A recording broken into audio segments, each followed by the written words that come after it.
حبايبي شلونكم؟ يا رب تكونوا بخير. اشتقت لكم كلش هواي ورجعت وياكم احلى فيديو. اليوم راح اسوي لكم اطيب معكرونه بالدجاج بطريقه كلش سهله وبسيطه وطعمها دمار. يلا خلونا نبلش بطريقه التحضير.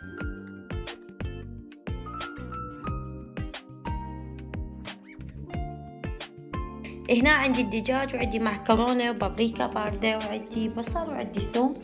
راح ابلش هسه اقطع الدجاج واقطع البصل والفلفل. هسه راح اقطع الدجاج قطع مكعبات وبعدين اغسلها.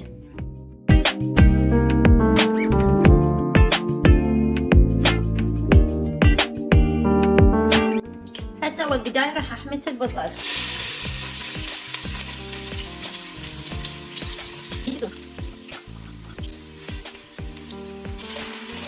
هسه اتركها تنحمس مدة دقيقتين واضيف الدجاج. طبعا الدجاج اني غاسلته، الدجاج غسلته والتوابل راح استخدمين هسه راح اشوف لكم وحده وحده. طبعا طريقتها كلش سهله وكلش طيبه والاطفال يحبونها اصلا المعكرونه وياها الدجاج. والغدا فتره الغدا ما تحتارون تعالوا شو نسوي اكله شو نسوي طبخه. جبت لكم طبخه عمي سهله وبسيطه. راح اضيف دارسين او القرفه،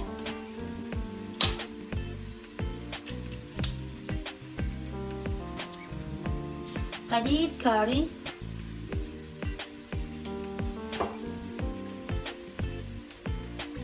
التوابل انتم كيفكم تستخدموا. انا هذا اللي استخدم هنا، هاي بابريكا بارده. راح اضيف قليل من الشطه حاره، هذا شيء اختياركم تقدروا تضيفوها او لا. قليل لا تضيفون اكثر لان كلش حاره. راح اضيف الدجاج.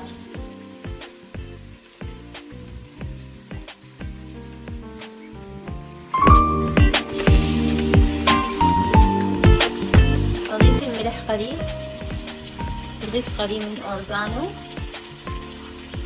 هسه راح اتركه ينحمس مدة 10 دقائق وارجع لكم.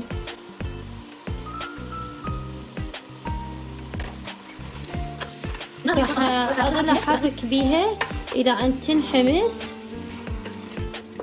وبعدين اضيف لها المعكرونة.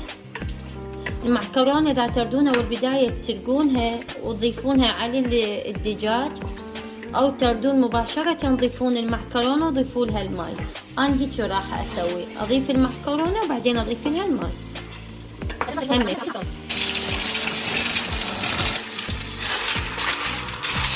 راح احرك المعكرونة حتى كلها ويا الدجاج تاخذ توابل وبعدين اضيف لها الماء.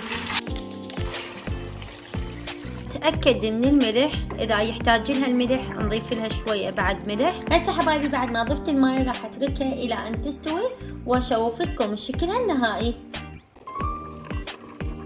هسه وصلنا لنهاية الفيديو حبايب قلبي. مثل ما شفتوا طريقتها كلش سهلة وبسيطة، اتمنى تجربونها وتكتبوا لي بالتعاليق. ولا تنسونا لايك والاشتراك وتفعيل الجرس وشاركوا رابط قناتنا مع اصدقائكم واقربائكم.